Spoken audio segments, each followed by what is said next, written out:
عزت مآب وزیر اعظم اسلامی جمہوریہ پاکستان اور عزت مآب گورنر گلگت بلتستان سے معزز ممبران کابینہ کی تعیناتی کا تقررنامہ پڑھنے کی اجازت طلب کروں گا. سر اجازت ہو تو.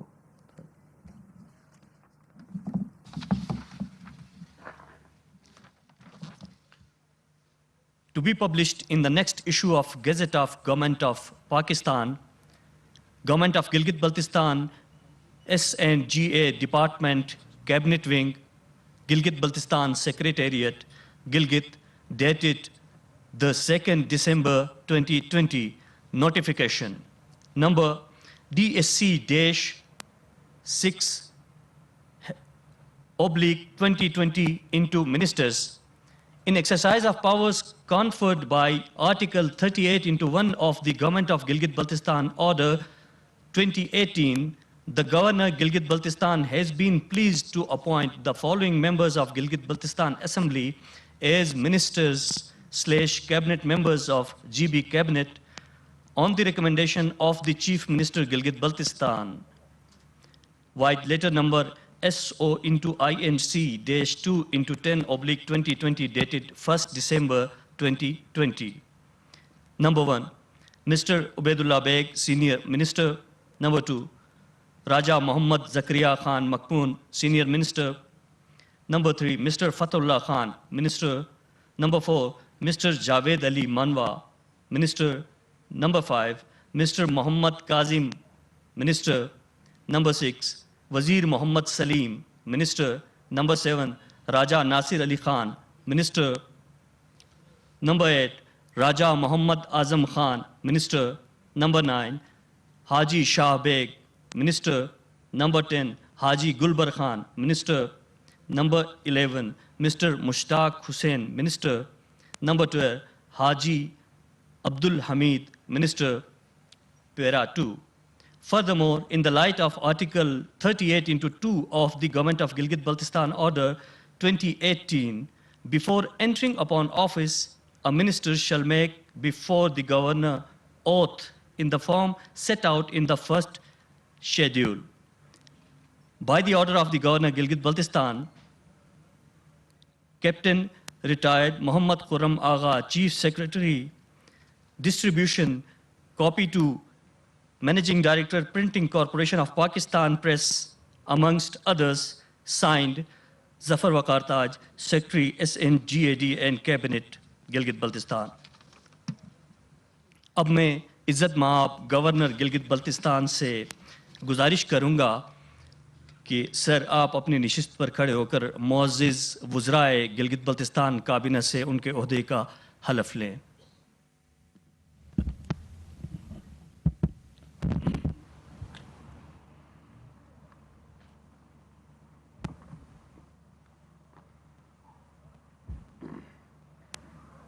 بسم اللہ الرحمن الرحیم. میں مشتاق حسین بحیثیت وزیر حکومت گلگت بلتستان خدائے بزرگ و برتر کے نام سے حلف اٹھاتا ہوں کہ میں مملکت خدا داد پاکستان کا وفادار رہوں گا اور میں اپنے فرائض ایمانداری اور وفاداری سے انجام دوں گا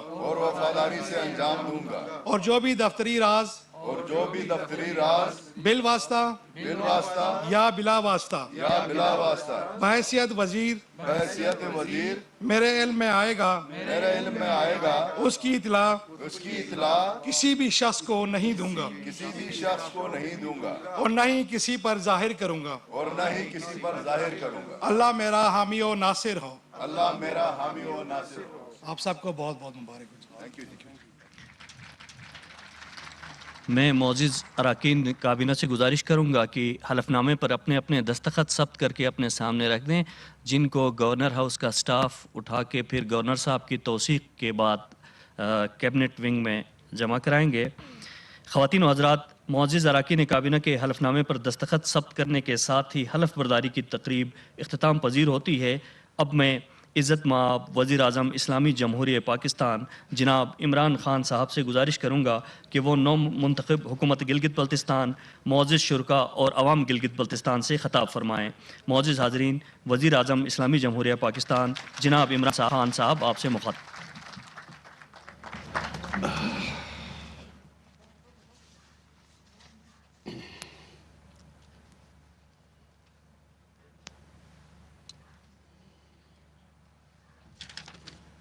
بسم اللہ الرحمن الرحیم ایاک نعبد و ایاک نستعین۔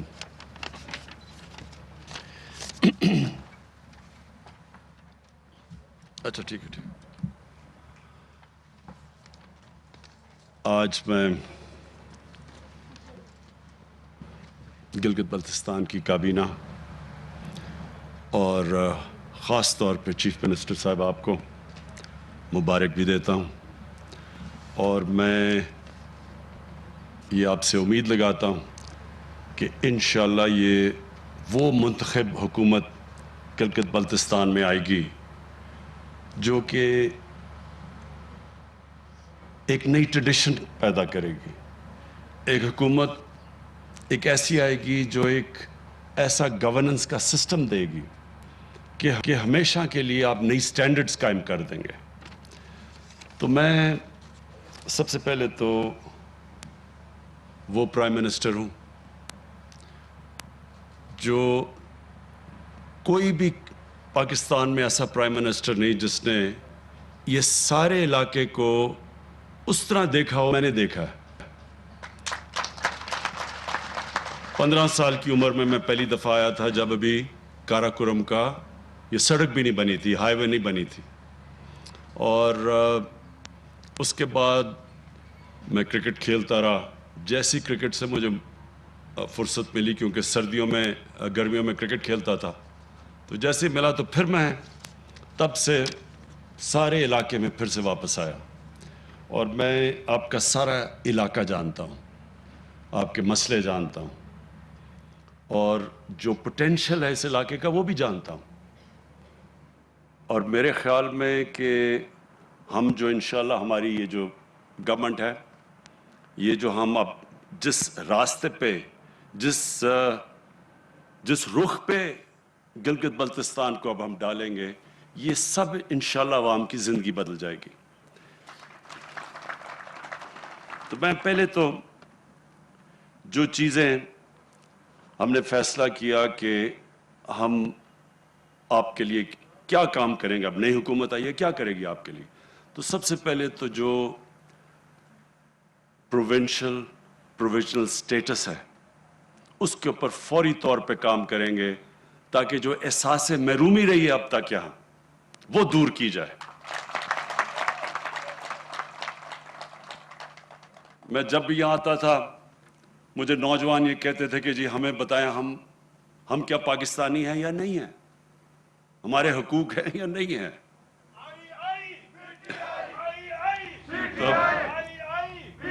تو مجھے جی تو تب سے مجھے احساس تھا کہ ہمیں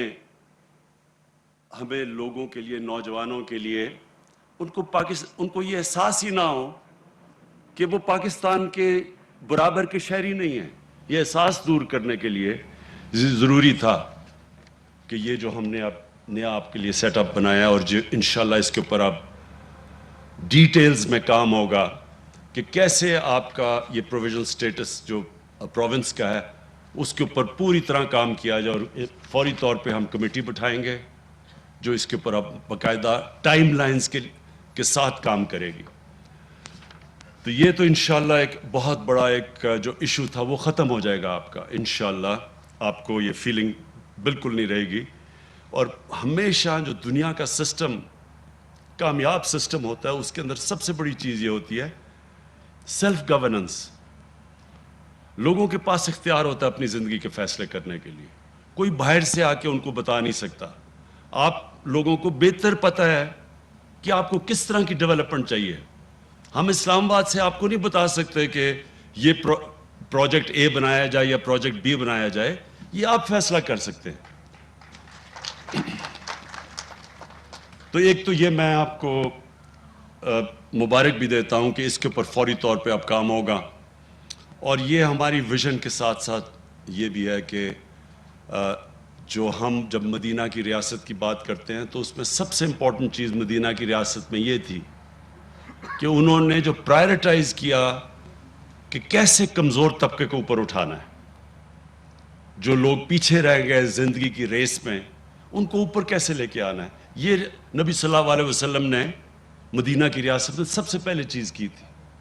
پیسے بھی نہیں تھے، غریب لوگ تھے اس وقت، لیکن اس ریاست نے فیصلہ کیا کہ ہماری پرائرٹی ہوگی کہ جو کمزور غریب طبقہ، جو معذور ہیں، جو بیوہ ہیں، جو یتیم ہیں، ان کو ہم نے کیسے اوپر لے کے آنا ہے. تو اسی طرح نمبر 1 ہماری پرائرٹی وہ ہے.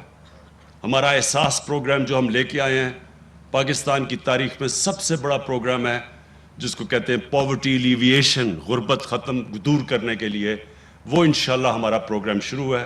وہ گلگت بلتستان میں بھی آپ کو زیادہ ضرورت ہے اس کی، کیونکہ یہاں زیادہ لوگ پیچھے رہ گئے ہیں زندگی کی ریس میں. تو انشاءاللہ وہ احساس پروگرام ہم یہاں لے کے آ رہے ہیں. اور اس کے ساتھ ساتھ جو مجھے آپ کے لیے جو سب سے خوشائن چیز ہے، میرے خیال میں ایک غریب گھرانے کے لیے جو سب سے امپورٹنٹ چیز ہوتی ہے کہ جب اس گھر میں بیماری ہوتی ہے تو ان کے لیے بڑی مشکلوں کا سامنا کرنا پڑتا ہے اور پیسے نہیں ہوتے ان کے پاس. وہ چیزیں بیچ دیتے ہیں، قرضے میں مقروض ہو جاتے ہیں کسی کا علاج کرواتے ہوئے. تو ہم ہیلتھ کارڈ لے کے آ رہے ہیں، سارے گلگت بلتستان کے لوگوں کے لیے ہیلتھ انشورنس لے کے آ رہے ہیں. 10 لاکھ روپے ایک گھر کے لیے کہ کسی بھی ہسپتال میں جا کے وہ ہیلتھ کارڈ کے ذریعے اپنا علاج کروا سکتے ہیں، 10 لاکھ تک. اس کے علاوہ جو ٹورزم ہے، کیونکہ میں آپ کے علاقے کے ٹورزم کے پوٹینشل کو جانتا ہوں، کیونکہ میں سارا دیکھا ہوا ہے آپ کا علاقہ، لہٰذا ٹورزم کے اوپر ہم پورا زور لگانے لگے. گرمیوں کے اندر تو ویسے ہی اب جو میں دیکھ رہا ہوں پچھلے 3-4 سال سے کہ یہاں ایک انقلاب آ چکا ہے ٹورسٹ کا، بلکہ یہاں جگہ نہیں ہوتی ٹورسٹ کے لیے ٹھہرنے کے لیے. سارے ہوٹل بھر جاتے ہیں، جو اپنے گیسٹ ہاؤسز لوگوں نے بنائے وہ بھی بھر جاتے ہیں. تو اور بدقسمتی سے کرونا کی وجہ سے یہ پچھلی گرمیوں میں اس طرح نہیں ٹورسٹ آ سکا. لیکن میں آپ کو یہ شور کرتا ہوں کہ 2 قسم کی جو ٹورزم ہے، ایک تو اندرونی ہماری ٹورزم ہے. ہمارا نوجوان ہے، موبائل فون کی وجہ سے جب وہ کہیں جاتا ہے وہ اپنی تصویر لگا دیتا ہے فیس بک کے اوپر. وہ فیس بک کے اوپر دیکھتا ہے، آپ کو ایڈورٹائز ہی نہیں کرنا پڑتا. وہ جو فیس بک پہ چلتا ہے وہ ساری دنیا میں جب تصویریں جاتی ہیں تو دنیا سے لوگ آ رہے ہوتے ہیں. میں جب یہاں 3-4 سال پہلے آیا تھا تو میں نے دیکھا کہ بیرون ملک پاکستانی، برطانیہ سے، یورپ سے پاکستانی یہاں ٹھہرے ہوئے تھے ہوٹلز کے اندر، سب ہوٹل بھرے ہوئے تھے. تو اب یہ بڑھتی ہے آپ کی ٹورزم. تو اس کے لیے ہم نے آپ کے لیے سستے قرضے دیں گے تاکہ لوگ اپنے گھروں کے ساتھ گیسٹ روم بنا سکیں، تاکہ ان کی آمدنی بڑھ سکے. تو ایک تو یہ ہم نے پورا پروسیس شروع کیا ہوا ہے. اس کے اوپر انشاءاللہ آپ کو وزیر اعلیٰ صاحب آپ کو ہم پورا اپڈیٹ کریں گے کہ ہم کیا کیا پروگرام لے کے آ رہے ہیں کہ لوگوں کے پاس بڑے سستے قرضے ملیں تاکہ وہ ٹورزم کے لیے اپنے گھر کے ساتھ ایکسٹرا کمرے بنا سکیں. اس کے علاوہ میں بھی پچھلے ہفتے آسٹریا سے ایک بہت بڑی کمپنی ہے، اس سے میری ملاقات ہوئی. تو وہ اسکیئنگ کے اسپیشلسٹ ہیں. اب سوئٹزرلینڈ کے اندر جو زیادہ پیسہ سوئٹزرلینڈ میں بنتا ہے وہ ٹورزم سے، وہ اسکیئنگ سے بنتا ہے، اور آسٹریا میں بھی بنتا ہے. اب یہ جو میرے پاس کمپنی جب میری ملاقات ہوئی وہ یہ کہہ رہے ہیں کہ گلوبل وارمنگ کی وجہ سے کیونکہ موسم گرم ہو رہا ہے تو ان کے پاس وہ جو ٹائم ہے اسکیئنگ کا وہ کم ہوتا جا رہا ہے. تو وہ میرے پاس آیا، اس نے کہا کہ جو ہمارے یہاں علاقے ہیں وہ اتنے اونچے ہیں اب کہ یہاں بڑی دیر تک اسکیئنگ ہو سکتی ہے، یعنی 7-8 مہینے تک اسکیئنگ ہو سکتی ہے. تو ان سے ہم نے بات چیت شروع کی ہے کہ آہستہ آہستہ اسکیئنگ کے یہاں علاقے ڈیولپ کریں. اس سے کیا ہوگا؟ ابھی تک تو صرف گرمیوں میں آپ کے پاس ٹورسٹ آتے ہیں. جب اسکیئنگ آ گئی تو گرمیوں میں بھی آئیں گے, سردیوں میں بھی آپ کے پاس ٹورسٹ آئیں گے اور باہر سے آئیں گے, جس سے پاکستان کو بھی فائدہ ہوگا کیونکہ فورن ایکسچینج ہمارے ملک میں آئے گا. اس کے علاوہ اسکردو کا ہسپتال شروع کیا ہوا ہم نے 250 بیڈ کا, انشاءاللہ وہ کمپلیٹ ہو جائے گا. اس کے لیے میں آپ کو, اس لیے کہ مجھے پتہ ہے کہ یہاں بڑا مشکل ہوتا ہے جب لوگوں کے پاس یہاں ہسپتال نہیں ہے یا لوگوں کو اسلام آباد جانا پڑتا ہے, تو انشاءاللہ اس ہسپتال کو ہم اپ گریڈ کرتے رہیں گے. ہم ہائیڈرو الیکٹریسٹی, پانی سے بجلی بنانے کے یہاں بڑی جگہ ہیں, تو ہم نے فیصلہ کیا 300 میگا واٹ ٹوٹل بجلی یہاں, جو سارے گلگت بلتستان کے لیے ضرورت سے زیادہ بجلی ہو جائے گی اگر ہم 300 میگا واٹ بنائیں. تو 2 بن رہے ہیں ہمارے, 2 hydro electric stations, power stations بن رہے ہیں, 2 پائپ لائن میں ہیں, ان کے PC1 تیار ہو گئے ہیں, اور 2 اور کہ ہم نے اپروو کر دیے ہیں, تو 6 تو آپ کے اسٹیشن بن جائیں گے. اس کے علاوہ جو ہم نے پختونخوا میں کیا تھا مائکرو ہائیڈل اسٹیشنز, چھوٹے چھوٹے اسٹیشنز, وہ انشاءاللہ ہماری پوری کوشش ہے کہ چھوٹے چھوٹے علاقوں میں چھوٹا چھوٹا ایک ایسا اسٹیشن جو کہ سارے گاؤں کو بجلی دے سکے, وہ بھی, اور اس کے ساتھ سولر بھی, یہ بھی کوشش کریں کہ تاکہ آپ کے سارے علاقے میں بجلی آ جائے. پھر special economic zone, special economic zone CPEC کے راستے میں, بلکہ ہماری کنیکشن ہی چائنا سے گلگت بلتستان کے ذریعے ہے, اور اس کے لیے ہم نے فیصلہ کیا ایک اسپیشل اکنامک زون کا. اسپیشل اکنامک زون کا آپ کو پتہ ہونا چاہیے کہ اس کے لیے ساری فیسلٹیز کی ضرورت ہوتی ہے. اب تک یہاں مسئلہ یہ ہے کہ ہمارے پاس بجلی اتنی نہیں تھی, تو ساتھ ساتھ جیسے بھی ہائیڈرو الیکٹرک پاور بنتا جائے گا اور اس کے ساتھ ساتھ اسپیشل اکنامک زون آپ کا بنتا جائے گا. گورنمنٹ اس کے اندر کام ہوتا ہے پورا انفراسٹرکچر بنانے کے لیے, اور باقی خود انڈسٹریز آ کے وہاں لوکیٹ کرتی ہیں. اور کیونکہ یہ سی پیک کے راستے میں ہے, تو یہ پہلا انشاءاللہ ہم ایک اسپیشل اکنامک زون آپ کے لیے ہم بنائیں گے. اور انشاءاللہ جو ہماری سب سے زیادہ کوشش یہ ہے کہ اس کو ایک ٹورزم کا ہب بنا دیں. اب میں آپ کو تحریک انصاف کی ویژن کی بات کرتا ہوں کہ میری ویژن کیا ہے.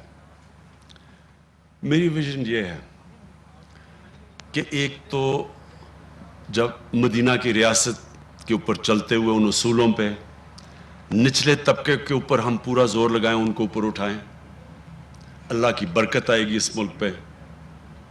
حضرت علی رضی اللہ تعالیٰ کا قول ہے کہ کفر کا نظام چل جائے گا لیکن ظلم اور ناانصافی کا نظام نہیں چل سکتا.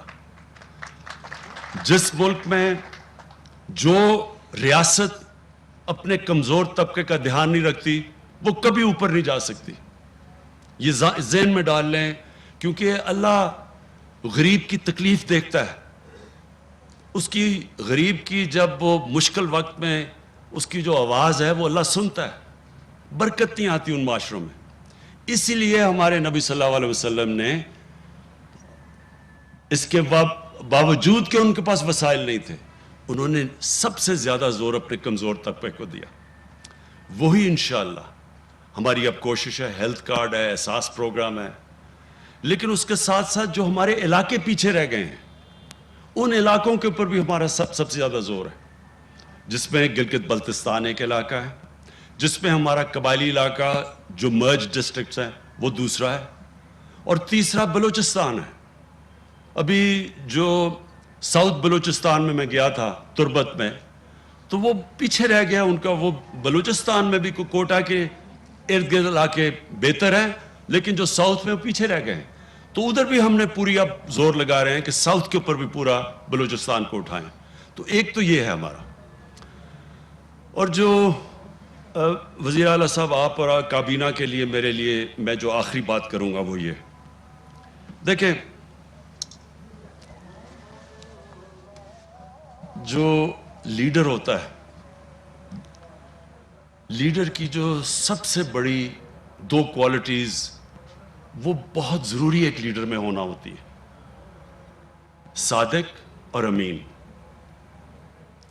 دنیا کے گریٹسٹ لیڈر ہمارے نبی صلی اللہ علیہ وسلم تھے، اور ہمیں اللہ نے قرآن میں حکم دیا کہ ان کی زندگی سے سیکھو، ان کی سنت پہ چلو۔ وہ گریٹسٹ لیڈر کی یہ جو کوالٹی تھی کہ ان کے دشمن بھی کہتے تھے کہ یہ سچا انسان ہے،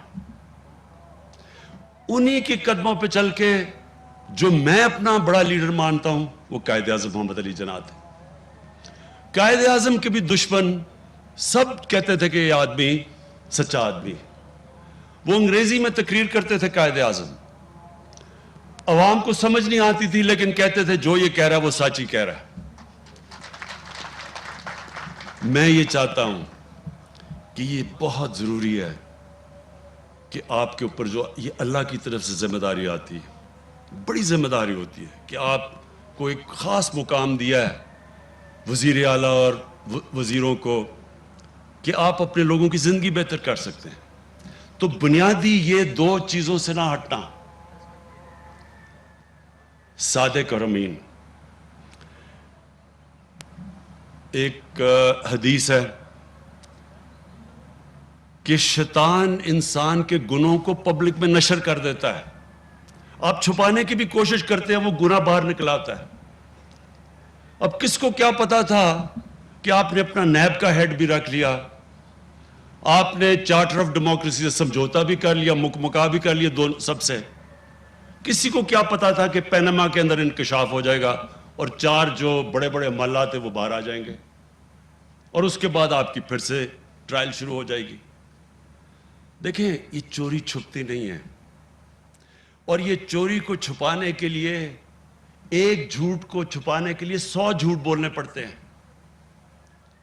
اور وہ جو انسان پیسہ بناتا ہے اپنی اولادوں کے لیے، تو اولادوں کو بھی جھوٹ بولنا پڑتا ہے اینڈ میں۔ وہ پیسہ بچانے کے لیے وہ بھی سارا دن جھوٹ بولتے رہتے ہیں۔ اس پیسے کا کیا فائدہ جو آپ کی بھی تباہی کرتا ہے، آپ کی اولادوں کی بھی تباہی کرتا ہے؟ یہ جو حرام کا پیسہ ہے یہ ایک اللہ کی لعنت ہے۔ میں دونوں آصف زرداری اور نواز شریف کو 30-40 سال سے جانتا ہوں، میں نے ان کے اوپر اللہ کا عذاب آتا دیکھا ہے۔ یہ ہمارے لیے عبرتناک ہے۔ اپنی زندگی میں دیکھا ہے ان کے اوپر کہ ان کی کیا حالت بنی، کبھی جیل میں، کبھی باہر آ رہے ہیں، کبھی جھوٹ بول کے لندن جا رہے ہیں، کبھی سعودی عربیہ جا رہے ہیں، سب کے چوری کا پیسہ بچانے کے لیے۔ پھر بچوں کو جھوٹ بولنا پڑ رہا ہے کہ لندن تو چھوڑو، پاکستان میں بھی کوئی پراپرٹی نہیں ہے۔ پھر یہ پوری اے پی ڈی ایم کیمپین کر رہی ہے، کرونا میں لوگ مر رہے ہیں، بیماریاں بڑھتی جا رہی ہیں، ہر روز اموات بڑھتی جا رہی ہیں۔ کل ہماری 3-2.5 مہینے کے بعد سب سے زیادہ لوگ ہمارے کرونا سے گئے تقریباً 70 سے اوپر، لیکن وہ جلسے کر رہے ہیں۔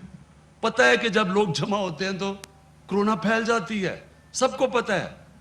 سارے میڈیکل ورکرز، ڈاکٹرز، نرسز ہمیں کہہ رہے ہیں کہ جی پریشر پڑتا جا رہا ہے ہسپتالوں میں، اور وہ جلسے کر رہے ہیں۔ اس لیے کیوں کر رہے ہیں؟ چوری بچانے کے لیے۔ حرام کا پیسہ انسان کو تباہ کر دیتا ہے۔ کسی ڈاکٹر سے پوچھ لیں کہ جو سب سے بڑا بیماریوں کی جڑ ہے نا، جس سے کینسر بھی پھیلتی ہے، ہارٹ ڈیزیز بھی، بلڈ پریشر بھی، ڈائبٹیز بھی، وہ ہے سٹریس، ذہنی دباؤ۔ یہ سب سے زیادہ انسان کو نقصان پہنچاتا ہے۔ سب سے زیادہ بیماریوں کی ڈر سٹریس ہے۔ اور اگر آپ نے سٹریس دیکھنا تھا تو کل ایک ہارٹ ٹاک کا انٹرویو ہوا تھا جدھر اسحاق ڈار، پاکستان کے وہ پرانے وہ جو فائنانس منسٹر، ان کی شکل دیکھ لیتے۔ اس پروگرام میں اس کی شکل دیکھیں تو آپ کو پتا چلے گا کہ سٹریس کیا ہوتا ہے۔ اگر وہ نہیں بھی اس کو ہارٹ، اس نے کہہ رہا تھا کہ میرا کوئی ہارٹ کا مسئلہ ہے، اگر وہ نہیں بھی آیا تو اس سے ہو جانا تھا۔ جھوٹ پہ جھوٹ بولے جا رہا ہے، ساری دنیا دیکھ رہی ہے، سب دیکھ رہے ہیں۔ تو میں آپ سے یہ آج ایز پرائم منسٹر، آپ کی پارٹی کا ہیڈ، خاص آپ کو تاکید کرنا چاہتا ہوں. بہت بڑی ذمہ داری ہے آپ کے لیے. جتنی آپ اپنے لوگوں کی خدمت کریں گے،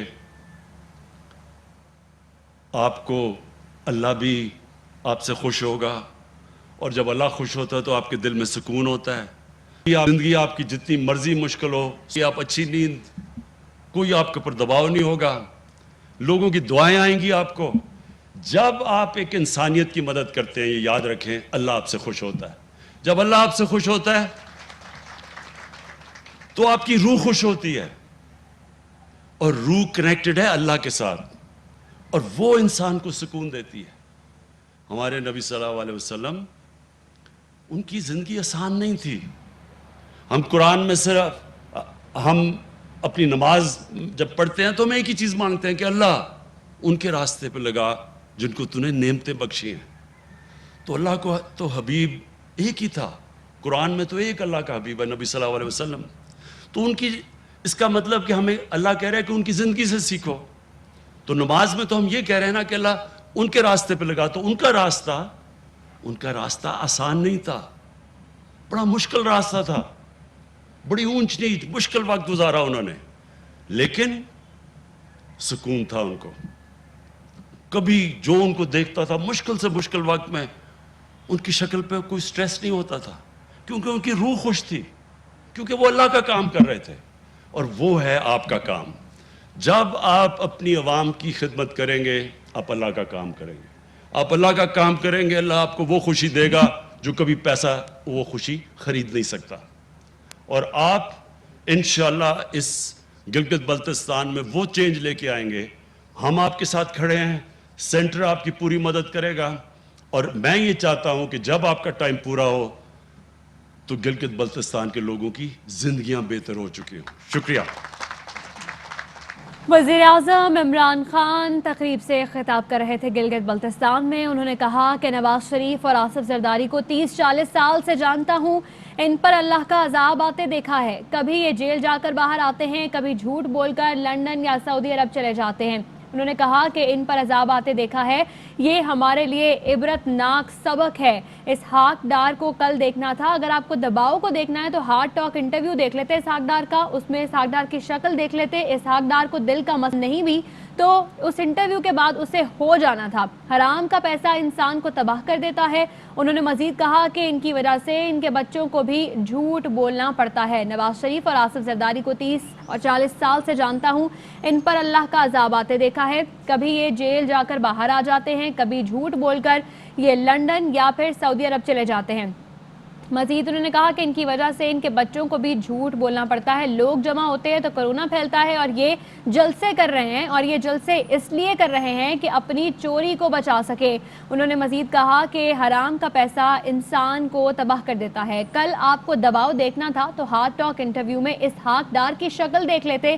اسحاق ڈار کو دل کا مسئلہ نہیں بھی تھا تو اسے اس انٹرویو کے بعد ہو جانا تھا. حرام کا پیسہ انسان کو تباہ کر دیتا ہے. سب سے زیادہ بیماریوں کی وجہ ذہنی دباؤ ہوتا ہے. مزید انہوں نے کہا کہ آصف زرداری اور نواز شریف کو میں 40 سال سے دیکھ رہا ہوں، ان پر عذاب آتے دیکھا ہے، یہ ہمارے لیے ایک عبرت ناک سبق ہے.